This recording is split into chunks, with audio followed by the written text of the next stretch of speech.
SER Podcast.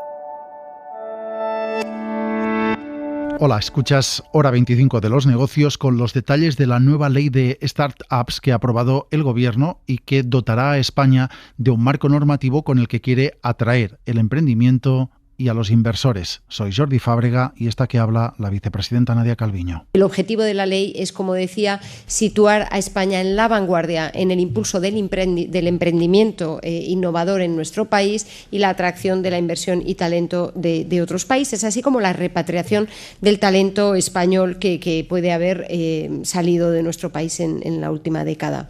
Estos son los tres objetivos de la ley de startups que vaya camino del Congreso después de varios meses de elaboración y consulta en el seno del Gobierno y de un proceso de consulta pública con la sociedad.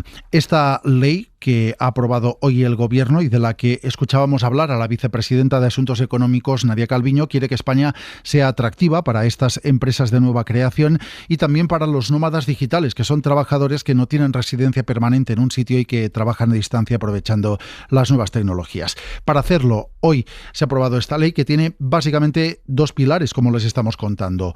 Uno de estos pilares es un conjunto de rebajas fiscales para favorecer la aparición de estas compañías. El otro pilar es la eliminación o la reducción de trámites para que crear una de estas empresas sea rápido y fácil. España está muy bien posicionada para la atracción de este tipo de talento y emprendimiento.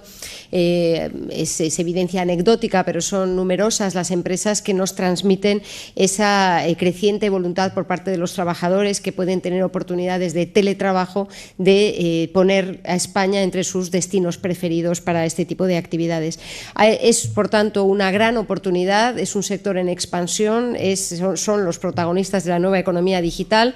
La vicepresidenta primera, Nadia Calviño, ha explicado hoy esta ley que el Gobierno aspira a tener definitivamente aprobada tras su paso por el Congreso y por el Senado a lo largo del próximo verano. Shira Valdés, ¿qué tal? Buenas noches. Hola, buenas noches. Vamos a desgranar el contenido. Decíamos que hay dos grandes bloques. El primero es una lista de ventajas fiscales para atraer a estas empresas. Si hablamos de inversores, por ejemplo, quienes deciden invertir en una startup no tendrán que tributar por los primeros 100.000 euros frente a los 60.000 exentos que estaban establecidos hasta ahora, incluso si quien los invierte es el propio fundador, y la deducción de sus tributaciones se elevará al 50% frente al 40% planteado inicialmente.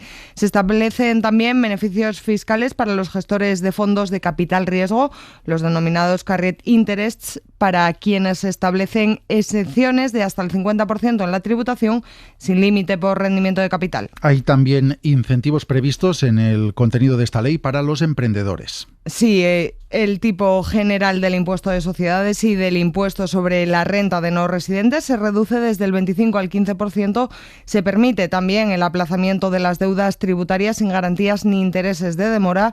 Además, se elimina la obligación de efectuar pagos fraccionados y se permite y se respalda la figura del llamado emprendedor en serie, pues de estos apoyos pueden beneficiarse hasta en 3 ocasiones. Hemos visto medidas para los inversores, para los emprendedores y empresas.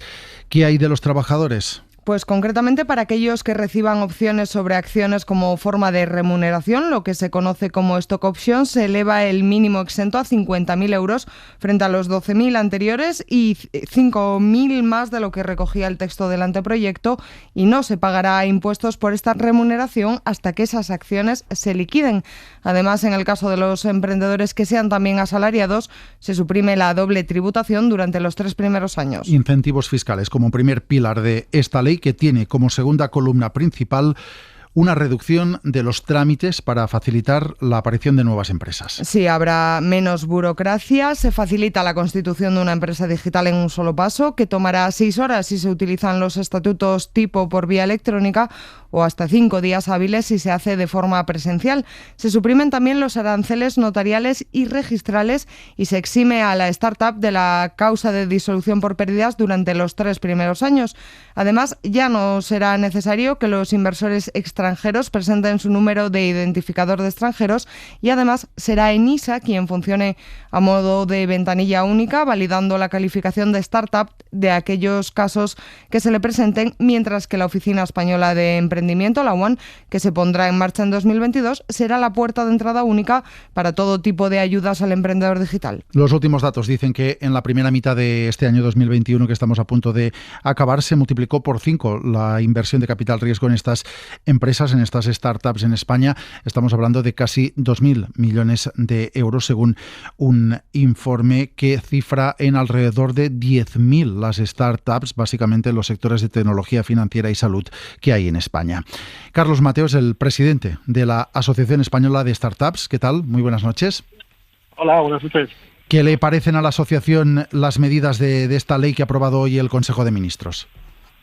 Pues la verdad es que nos alegramos, ¿no? Y celebramos la aprobación, como dices, del Consejo de Ministros del anteproyecto de ley de startups y desde la Asociación Española de Startups pues llevamos varios años trabajando para que se haga realidad y hoy se ha dado un gran paso hacia el futuro de nuestro país. El Gobierno dice que con esta ley se quiere convertir a España en un país atractivo para las startups.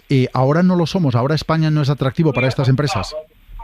Bueno, España tiene muchos componentes muy atractivos, ¿no? Tenemos mejor talento a nivel internacional, es un país donde todo el mundo quiere venir a emprender y hacer cosas, pero bueno, sí que es verdad que teníamos algunas tareas pendientes, en concreto en lo que tiene que ver con burocracia, con fiscalidad, con regulación, ¿no? Que podría ser un poquito más amable para las startups, y creemos que con este anteproyecto de ley pues es un muy buen paso en la buena dirección y que nos posiciona pues como uno de los países líderes, ¿no? En este sentido.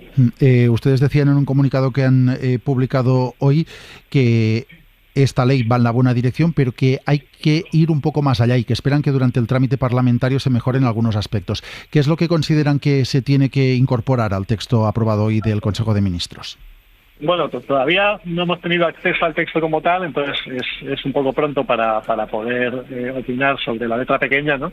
Pero sí que, pues por las informaciones que nos han ido llegando, parece que, como decías, ¿no? Se van a incorporar algunas de las medidas que demandaba la industria, todos estos temas fiscales, ¿no? Que favorecen la inversión en startups, su crecimiento, todo lo que tiene que ver con burocracia, que creemos que también es muy positivo. Quizás algo de lo que no hemos oído hablar y que posiblemente echemos de menos sea el tema de las contribuciones a la seguridad social, ¿no? De los emprendedores cuando todavía no están facturando, cuando todavía no tienen inversión y que tienen que financiar de su propio bolsillo. Creemos que ahí también se puede hacer un esfuerzo extra para hacer que cualquier persona pueda emprender, aunque no tenga ahorros, y cualquier persona de cualquier origen socioeconómico, pues que de verdad quiera pueda hacerlo sin tener que preocuparse por eso. Se frenaban muchas ideas y creación de nuevas empresas por falta de incentivos fiscales o burocracia, o el problema era y sigue siendo la falta de financiación, la falta de inversores. Bueno, depende un poco de cada caso. Al final son palos en las ruedas que cuantos menos tengas, pues más sencillo va a ser, más fácil es emprender y al final esto es una carrera de fondo. Entonces, todo lo que sea retirar obstáculos que puedan hacer fracasar tu proyecto, ya sea, como dices, ¿no? por fiscalidad o porque es una fiscalidad demasiado fuerte comparado con competidores extranjeros, ¿no? Con otras startups que están haciendo lo mismo en Estados Unidos o en Asia, o porque al final con medidas fiscales o con incentivos fiscales se consiga traer inversión a las startups y a la innovación, pues todos esos son grandes medidas y son elementos que van a tener un gran impacto para que tengamos muchas más startups, mejores startups, ¿no? Y que sea más fácil emprender y hacer crecer tu startup en España. Porque hasta ahora la fiscalidad que se aplicaba en España era mucho más lesiva para estas empresas que la que se encontraban en otros países de nuestro entorno. Sí, la verdad es que hay muchos países que han hecho los deberes antes y han establecido esos estímulos fiscales pues hace ya años, ¿no? Hace 15 años algunos países, como puede ser Reino Unido, tienen una fiscalidad muy atractiva para las startups y para el emprendimiento.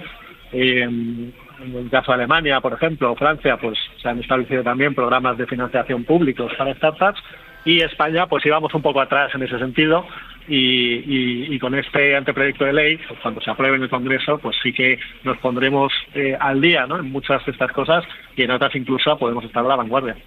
En conclusión, ¿usted cree que con esta ley, cuando se apruebe, cuando pase el trámite parlamentario, en España aparecerán más startups? Por supuesto, van a aparecer más startups, vamos a traer más talento extranjero, más emprendedores, más expertos en marketing digital, más expertos en Big Data, vamos a generar más empleo y sobre todo vamos a conseguir lo que consiguen las startups, ¿no? Que es acercar todavía más la innovación al ciudadano. Pues Carlos Mateo, presidente de la Asociación Española de Startups, gracias por estar hoy con nosotros en Hora 25 de los Negocios. Buenas noches. Muchas gracias, un saludo. La ley, decíamos, ha recibido ya el visto bueno del Consejo de Ministros en esta reunión de hoy. Va ya camino de las Cortes del Congreso, donde el Gobierno espera que sea una realidad a poder ser durante el primer periodo de sesiones del año que viene, es decir, antes de agosto. Hora 25 de los Negocios, seguimos.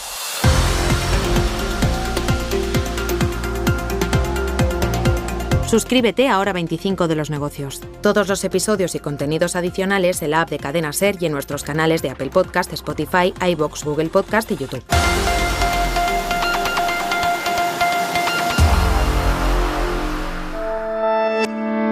Cadena SER. La radio.